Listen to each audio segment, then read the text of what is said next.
Hello दोस्तों, welcome back to my YouTube channel Maths Plaza.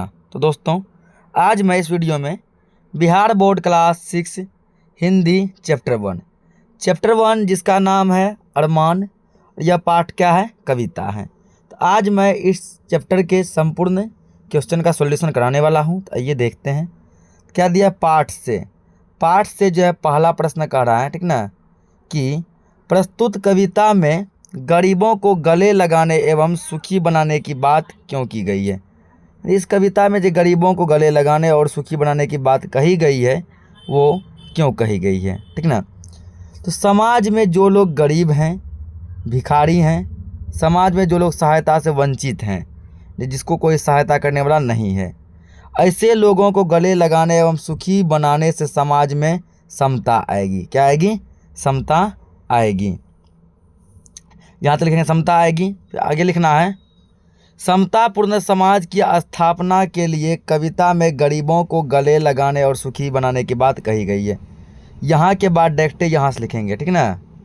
तो पहला क्वेश्चन हो गया। दूसरा कह रहा है कि इस कविता में हारे हुए व्यक्ति के लिए क्या कहा गया है। तो इस कविता में हारे हुए व्यक्ति के लिए कहा गया है कि हार कर बैठना या अपने उम्मीदों को मार कर बैठना कायरता और अज्ञानता है। यदि कोई व्यक्ति हार के बैठ गया है, उम्मीद को मार के बैठ गया है, ये क्या है? कायरता वाला काम है। ऐसे हतोत्साहित लोगों के दिमाग में फिर से उत्साह जगाएंगे, ठीक ना। फिर से उत्साह जगाने की आवश्यकता है, जो कि उत्साह को हार के बैठ चुके हैं। ठीक, तो आगे हम लोग देखते हैं।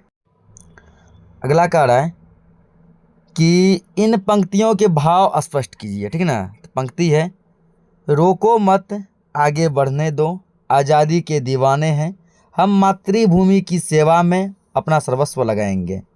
इसका मतलब हुआ आज़ादी हमारी प्रिय वस्तु है। क्या है? आज़ादी हमारी प्रिय वस्तु है, हमें आज़ादी पाने के लिए आगे बढ़ने दो।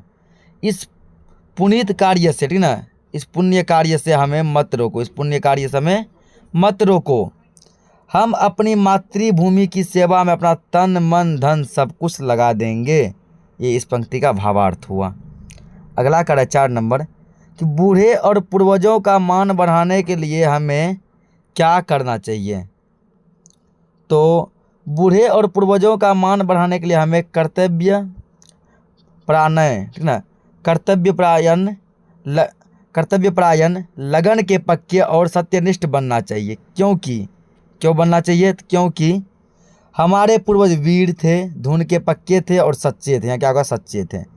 उनका अनुकरण करने से उनके मान सम्मान की वृद्धि होगी। तो पाठ से आगे के प्रश्नों को छोड़ देंगे। अब हम लोग आते हैं व्याकरण सेक्शन में। व्याकरण में कह रहा है कि रोको मत आगे बढ़ने दो, ठीक ना। उपर्युक्त वाक्यों में अल्प विराम लगाइए। यदि अल्प विराम चिन्ह का प्रयोग अलग अलग स्थानों पर हुआ है। पहला दिया रोको मत आगे बढ़ने दो, ठीक ना। दूसरा रोको मत जाने दो, ऐसे है। तो यहाँ देखिए क्या होगा। पहला कि उसी तरह कह रहा कि आप भी कुछ सोचिए। जैसे यहाँ दिया रोको मत जाने दो, रोको मत जाने दो। तो देखिए एक पूर्ण विराम से जो है, पूर्ण विराम ने अल्प विराम यानी कोमा से इसका मीनिंग बदल गया। ऊपर वाला जो है रोको मत जाने दो, इसका मतलब हुआ है कि जाने वाले व्यक्ति को रोक लो, उसे जाने मत दो।